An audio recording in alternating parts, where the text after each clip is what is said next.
Let's join GMB correspondent Jonathan Swain. Jonathan is in Qatar for the tournament.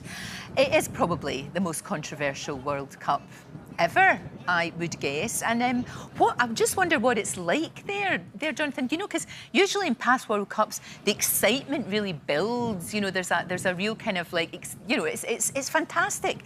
But there seems a bit low key. What's it like?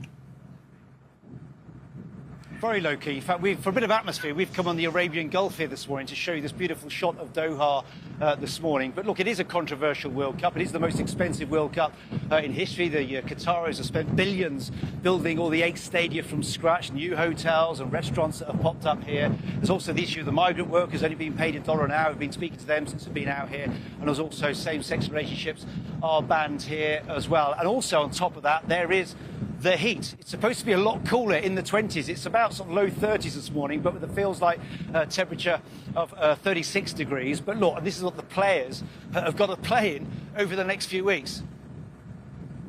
You think about it. I mean, FIFA have basically told everybody to shut up about Qatar's appalling human rights and the sheer insanity of playing football in 40 degrees heat. Do you think that's what will happen, Jonathan, once this tournament gets up and running and it's here, that people will just invest? Because I feel really conflicted about it. Yeah, they are hoping, aren't they? I've been talking to the organisers here that once it starts, everybody's just going to focus on the football. We've talked about a lot of the issues over the next last few months and weeks, haven't we? In terms of the heat, though, I mean, I've been with the England team this week, also the Wales team.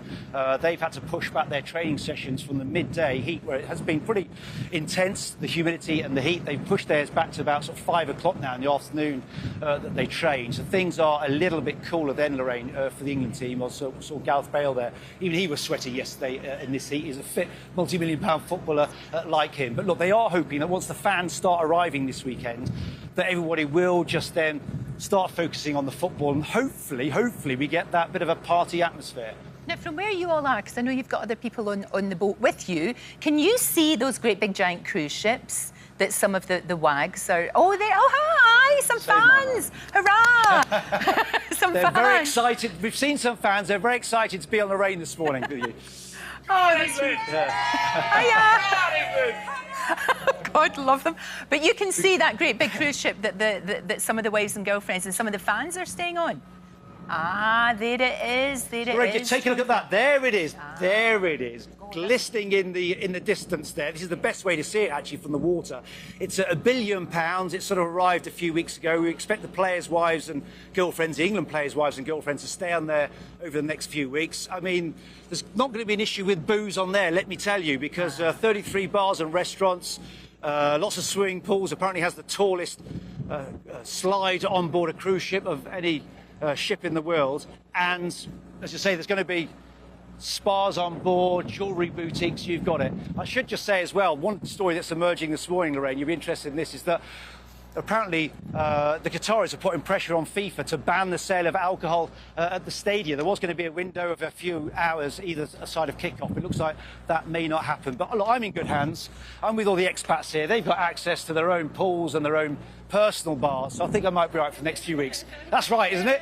Yeah, OK. I think you're fine. Thank you, Jonathan. Now, one person who's actually been on board, HMS WAG, as it's being called, is Lisa Minnow, who's travel editor for The Sun. So, now, this is floating luxury, isn't it?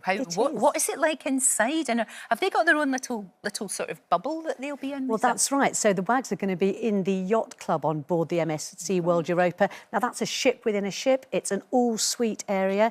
It has its own restaurant and lounge that are connected by a Swarovski staircase, glittering in sunshine. And they've got their own decks on board to sunbathe with some really sort of beach club-style cabana beds.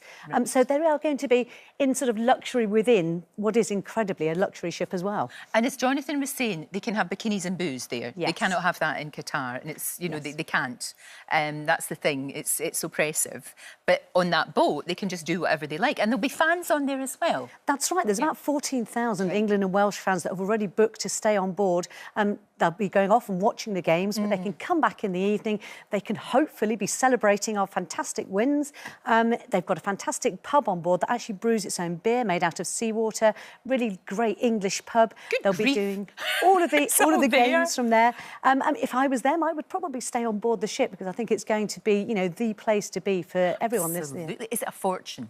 Actually, it's not. It's affordable luxury. Obviously, if you're in one of those wonderful suites in the yacht club, they're going to cost you about £6,000 a week. Right. But you can actually get a 3-night cruise after the World Cup's finished in an inside cabin for about £150. So it is really for everyone. Right. So it's not.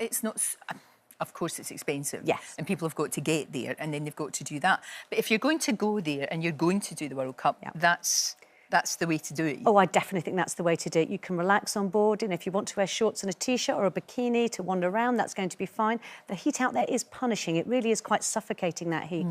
So just to be able to relax in what is a really lovely environment. You know, you can get a cup of tea on board in a beautiful little tea room. There's a place there to do afternoon teas, 13 restaurants. It's like its own wee world, Lisa. It's like a village, you know, and it's because it's massive, isn't it? Yeah. We are talking huge. 6,500 passengers, so wow. 22 decks high.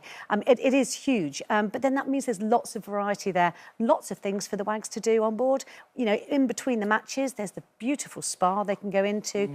So lots of things for them to do, which I think on land might be a bit more of an issue. That's true. It's a totally false idea, though, isn't it? It's a wee bubble of kind of like their life just transformed to there. It's fascinating. Like I said, really conflicted about it because, you know, it's nuts playing football in 40 degrees heat. It's crazy, isn't it? Absolutely crazy. Thank you for that insight into HMS WAG. I am sure we will be talking about that lots more.